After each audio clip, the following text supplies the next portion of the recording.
Welcome back to Cape Media News. I'm Emily Tullock. We have Stephanie Ellis here to talk today about the importance of rehabilitating our Cape Cod wildlife through wildcare. How are you doing today, Stephanie?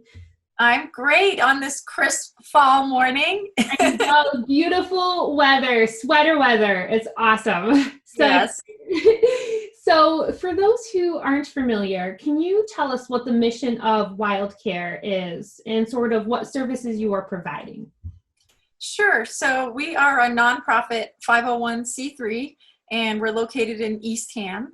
And what we do is we take in sick, injured, and orphaned wildlife, and we rehabilitate them and release them back into the wild.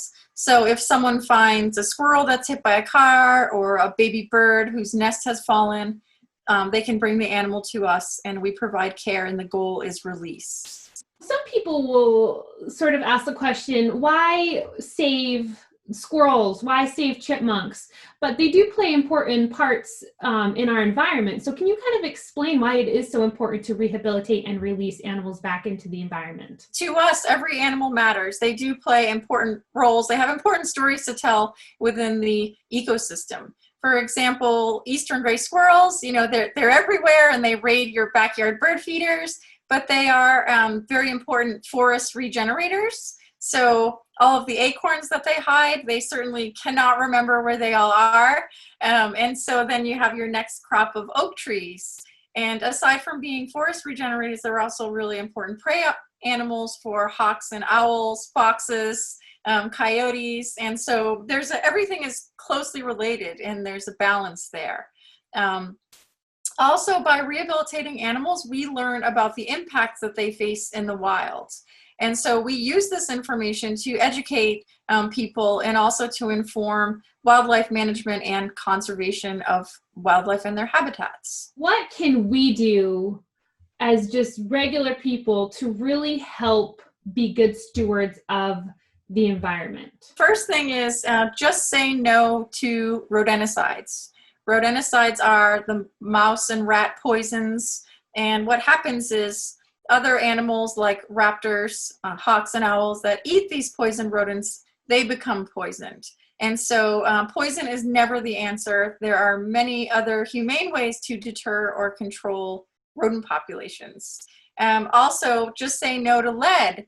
Avoid using lead fishing gear and lead shot, because those items end up in waterways and are ingested by water birds.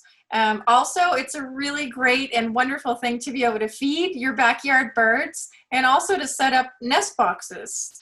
So because of declining habitat and loss of natural tree cavities, birds really take to nesting in nest boxes. And so that's a really kind and easy thing you can do in your backyard.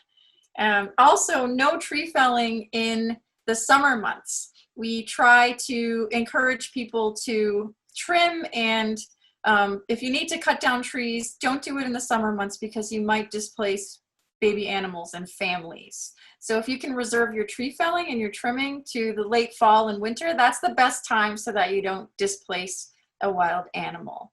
And those are a few of the simple things that we all can engage in that will help us to live with our wild neighbors. So if somebody finds an animal that needs to be rehabilitated, what is the process, the intake process for you guys? So we first ask that they contact our wildlife helpline, which is 508-240-2255. And it's basically, we provide live counseling. So we can help you determine if the animal truly needs help, and how to safely get it into a box and transport it to us. And of course, every situation is different and every species is different.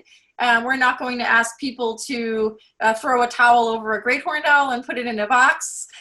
So in that case, we do have rescue volunteers, and we work with local police departments, towns, National Seashore. So it's an animal loving community, and there's always someone there to help.